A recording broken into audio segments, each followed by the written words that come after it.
Hey everyone. I wanted to share something that happened to me a few months ago. I still get chills thinking about it. For context, I'm a traveling salesman, and my job often requires me to spend nights in various hotels across the state. This incident occurred during one such trip. It was around 11 p.m., and I was out of town, hours away from home. My meetings had run longer than expected, and I needed a place to crash for the night. Unfortunately, I was on a tight budget and couldn't afford anything fancy. I stumbled upon a cheap rundown hotel that looked like it hadn't been renovated in decades. It was the only option I could afford, so I decided to give it a shot. When I entered the lobby, I was greeted by the receptionist. He was a tall, lanky man with a disheveled appearance and a strange, unsettling grin. As I made the booking, he giggled softly, his eyes darting around the room in a way that made me uncomfortable. I brushed it off, attributing it to my tiredness and the late hour. He handed me an old-fashioned key with a large brass keychain, and I headed to my room on the ground floor. The hallway leading to my room was dimly lit, with flickering fluorescent lights that buzzed incessantly. The wallpaper was peeling, and there was an odd, musty smell permeating the air. As I entered my room, the first thing that hit me was the smell. A nauseating mix of mildew and something else I couldn't quite identify. The bed creaked loudly with the slightest touch, and the bed sheets were stained and looked like they hadn't been washed in a while. There was barely any space aside from the bed, a small TV, and a tiny shower room.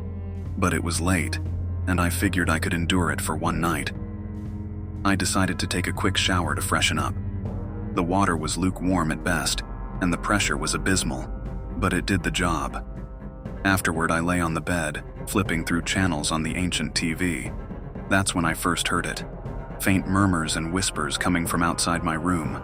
I paused, straining to hear more clearly, but the sound stopped abruptly. I chalked it up to other guests talking in the hallway. Then, without warning, the lights went out. I fumbled in the dark, managing to find my phone and use its flashlight. I tried the light switch, but nothing happened.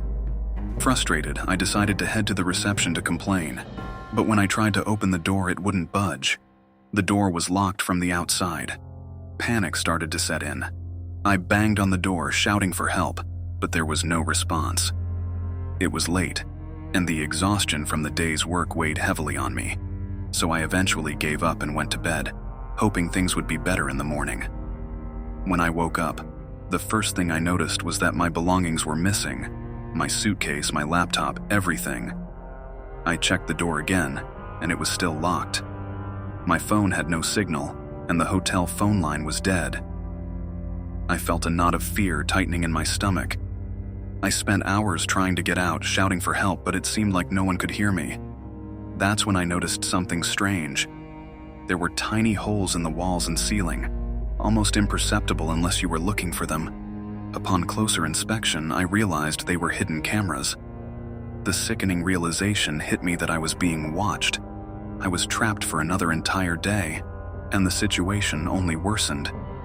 As I sat on the edge of the creaky bed, I heard the murmurs and whispers again, but this time they were louder, almost as if they were right outside the door.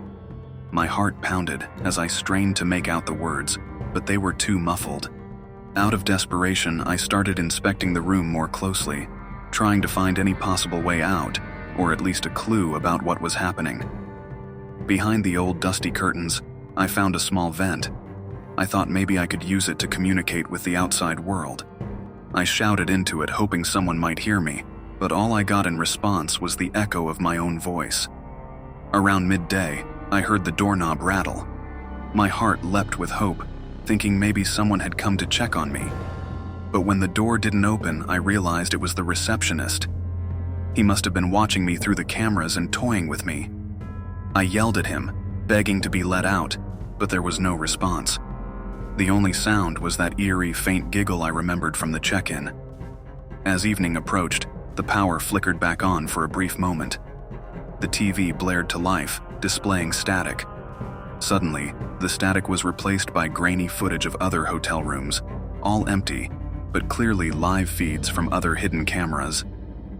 I cycled through the channels, horrified to find that every single one showed a different room in the hotel, all vacant.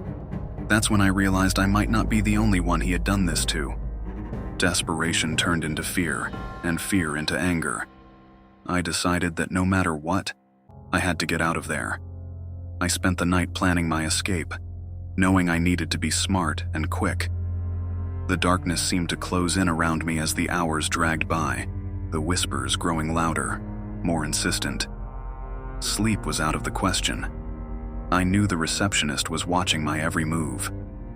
The next morning, I woke up to find a tray of food slid under the door. It was the first bit of sustenance I had seen since my arrival. I eyed it suspiciously, but hunger got the better of me. As I ate, I noticed a small piece of paper tucked under the plate. It simply said, "No one leaves." My hands shook as I crumpled the note. I knew this was a twisted game, and I was determined not to be his pawn.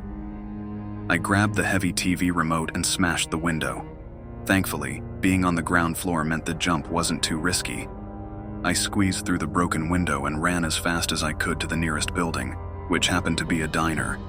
The patrons stared at me as I burst in, disheveled and panicked, but I didn't care.